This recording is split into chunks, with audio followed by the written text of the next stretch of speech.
আল্লাহ সুবহানাহু ওয়া তাআলা আমাদেরকে পা দ্বারা চলার শক্তি দিয়েছেন।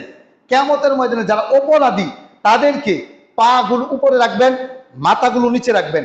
সাহাবায়ে কেরাম প্রশ্ন করেছেন, আল্লাহ রাসূল, জাহান্নামীরা তাহলে কিভাবে চলাফেরা করবি? তখন আল্লাহ রাসূল বলেছেন, যে আল্লাহ পা দ্বারা চলার শক্তি দিয়েছেন, সে আল্লাহ মুখ দ্বারা, চেহারা দ্বারা চলার মতো শক্তি দিতে পারেন কি পারেন না? পারেন। সাহাবায়ে কেরাম বলেছেন, অবশ্যই পারেন। তো তাদেরকে এইভাবে উপর করে টেনে হেসড়ে জাহান্নামে নিক্ষেপ করা হবে। আল্লাহ রাব্বুল আলামিন বলছেন, ইন্নাল মুজরিমিনা ফি দালালি ওয়া সুউর, নিশ্চয়ই যারা অপরাধী তারা হচ্ছে বিভ্রান্ত ও বিকারগ্রস্ত। যারা অপরাধী, যারা পাপী, তা বিভ্রান্ত, দেখবেন ভোবো করে ঘুরে বেড়ায়। তাদের কাছে ওই যে মদনপুরও যেমন, এদিক দিয়ে যেখানে শিরিক হয় ওইখানেও যেমন, তাদের কাছে মসজিদে আল্লাহ যেমন, তাদের কাছে পীর পুরোহিত যারা নিজেদেরকে আল্লাহর জায়গায় বসিয়ে রাখছে তাদের কাছে এটাও তেমন বিভ্রান্ত। কোথায় যাবে, কি করবে না করবে, কোনো কিছু হুঁশ তারা পায় না। আল্লাহ রাব্বুল আলামিন বলছেন, ইয়াউমা ইউসহাবুনা ফিন নারি আলা উজুহিম যুকু মাসা সাকর, সেই দিন তাদেরকে উপর করে টেনে হেসড়ে জাহান্নামে নিক্ষেপ করা হবে এবং তাদেরকে বলা হবে যুকু মাসা সাকর। কেমন লাগে এখন? এইভাবে খুঁচা দিবে, কেমন লাগে শাস্তি এখন? এইভাবে খুঁচা দেওয়া হবে, খুঁচিয়ে তাদেরকে জাহান্নামে নিক্ষেপ করা হবে। পবিত্র কুরআন সূরা কমার 54 নম্বর সূরা 47 এবং 48 নম্বর আয়াত।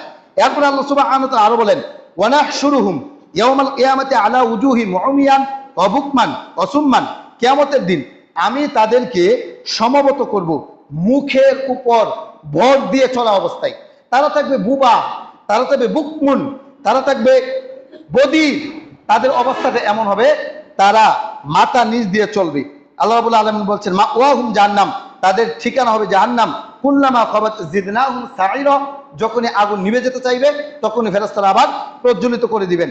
সূরা বনী ইসরাঈল 17 নম্বর সূরা 97 নম্বর আয়াত। এরপরে সূরা আর রহমানে আল্লাহ রাব্বুল আলামিন বলেন, ইউরাফুল মুজরিমুনা বিসিমাহুম, সেই দিন যারা অপরাধী তাদেরকে চেনা হবে তাদের চেহারা দেখে, কপাল দেখে দেখে চেনা হবে। দুনিয়াতে হাত নাই এমন মানুষ আছে, পা নাই এমন মানুষ আছে, চক্ষু নাই এমন মানুষ আছে, দুই হাত পা কিছুই নাই এমন মানুষ আছে, কিন্তু কপাল নাই এমন মানুষ দুনিয়াতে আছে কি? নাই।